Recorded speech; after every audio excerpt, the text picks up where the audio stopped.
Welcome to HD Media's coverage of the 2022 West Virginia State Softball Tournament. We're here at Little Creek Park in South Charleston. I'm Grant Traylor. With me is Ryan Pritt. We'll have all your coverage this week of all three classes. It should be an exciting time here at Little Creek Park with teams looking to solidify state championships with some terrific athletes taking part, Ryan. Yeah, absolutely. And it all gets started here, tomorrow, 9:45. All three fields getting underway, and this place is going to be busy tomorrow if last year was any indication for sure. Yeah, absolutely. We're hoping for some great weather. Weather forecast has been a little spotty so far. We're going to have to wear our stuff, do some rain dances, but no matter what, the play's going to be exciting. And we'll start in AAA, where obviously one matchup that both of us are interested in, Lincoln County versus St Albans. It's two of the top teams talked about all season long. They face off in the first game that we'll see. Yeah, and you'll be over there for that one, I think. Really an interesting contest. These two teams did play. Now, in that game, St. Albans did not throw ace Taven Stevenson in that game purposely, thinking maybe this would happen down the road, and here they are.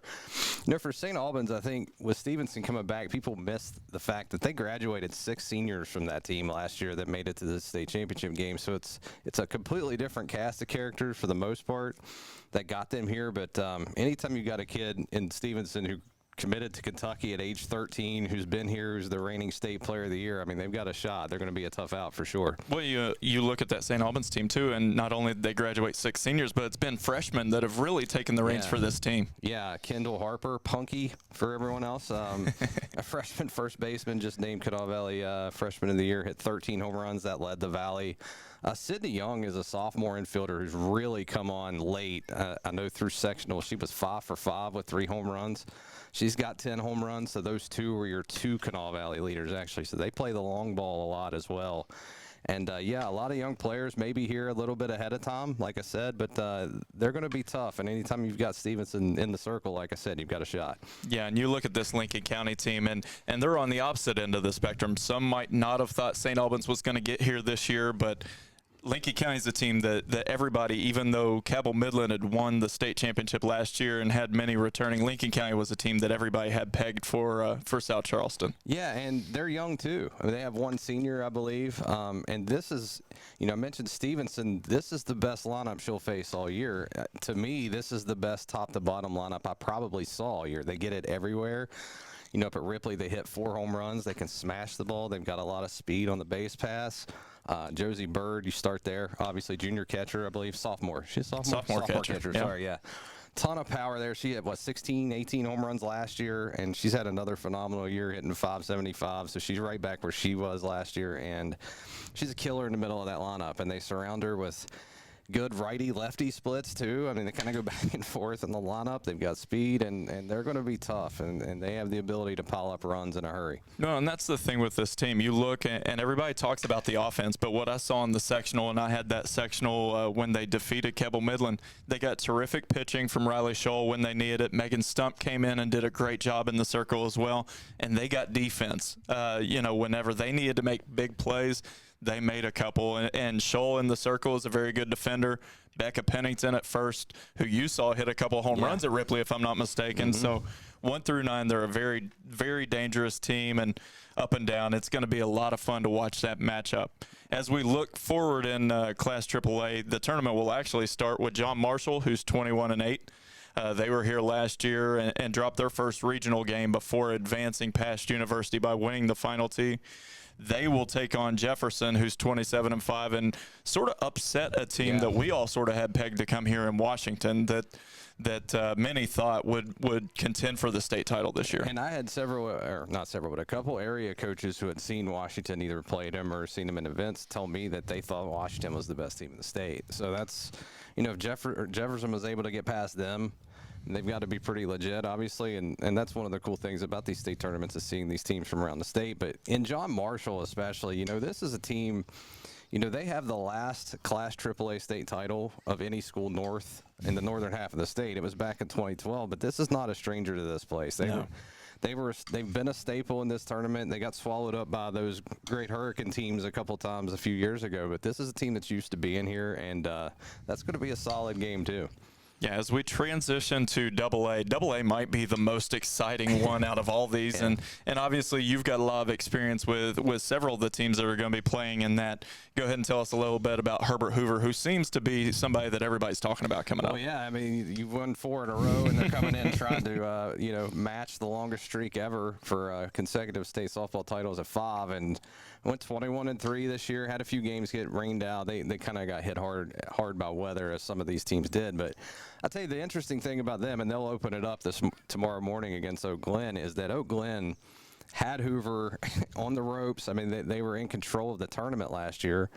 Hoover beats them once to force a deciding game, and then Oak Glen gets up 5-0 in the 5th, only for Hoover to rally and win an extra. So if there's any team that wants to see Herbert Hoover tomorrow morning, it's Oak Glen, and this Oak Glen team's really good. 26-2, got most of that team back, and for Hoover, the interesting thing is over the last 4 years, they've all been different. Missy Smith will be the first to tell you that they had an undefeated season in there.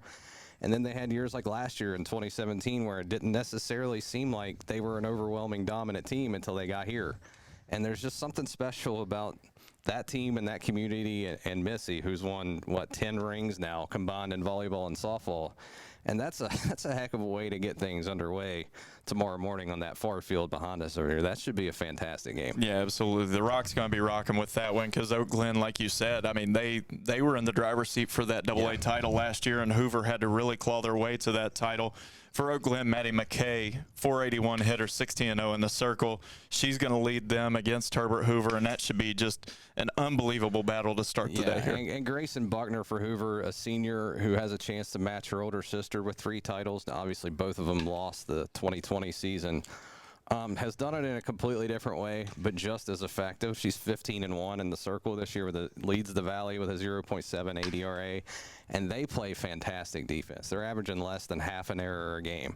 And that's a key for them because Grayson Buckner doesn't strike out people the way Delaney did, but it hasn't hurt him because of the defense she's got behind him. So that's something to watch tomorrow, too. Shifting gears to that second game tomorrow, that's going to be an upstart Winfield team that you've seen several times that just finds ways to get here and get it done. And they're going to be taking on a Shady Spring team that has a lot of talent in the circle as well. Yeah, Winfield has knocked on this door for as long as I've been doing this. Since I graduated high school, 2003, the last time they've been here.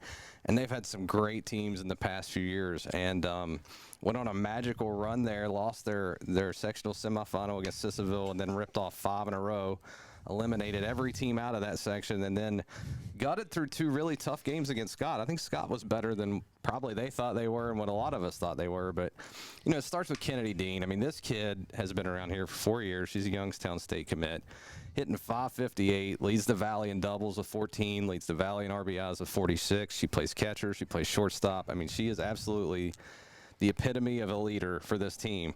And, Macy Bogus in the circle, who's a junior, 17-4. Now, throughout the year, she split time with 3 or 4 other pitchers, but once the postseason got here, it's been her show, and she's seemed much more rested for that. She's been really good in the postseason. So those 2 are 2 to watch. And then, you have to mention Georgia Mulder, who's 20 for 32 in the postseason. Just found another gear once the playoffs started, kind of like Sydney Young did for St Albans. And it's her at the top of this lineup right now. It's really hard to get her out. So those 3 will be 3 players to watch tomorrow for sure. Well, and those 3 will be going up against Paige Maynard, who is a pitcher that we heard about through our buddy Tyler Jackson because he covered some epic strikeout performances between Shady and Independence this year. Paige Maynard headed to Penn State in the circle, and I watched Shady out here earlier practicing. She can really make the mitt pop. It's going to be a challenge for Winfield. You're committed to Penn State. You're a legitimate player. I don't care what you're playing. So, this is going to be an interesting matchup. Shady's a team I have not seen over the last few years, but it's another one of those teams that's been really good. They've kind of run into Independence once or twice. That area is pretty good. Wyoming East a few years ago when they had Brim was really good. So it'll be interesting to see how she matches up with this Winfield lineup. But that, like you said, to start these 2 Double-A games are about all you want, I think.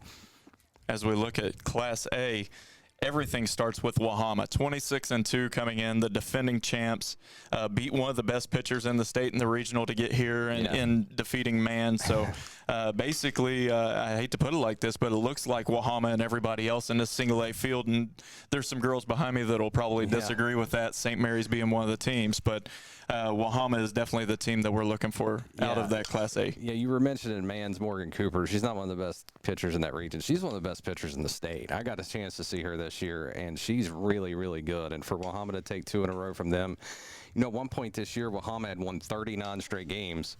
Their 2 losses this year to Winfield and Cabell Midland. So I don't know how many they've won straight against Class A competition. It goes a while, but yeah, I mean, if you're pointing to a favorite, it's certainly them. I would say to look out for Petersburg though. Just like John Marshall, Petersburg is used to being here. It seems like they're here every year, every other year.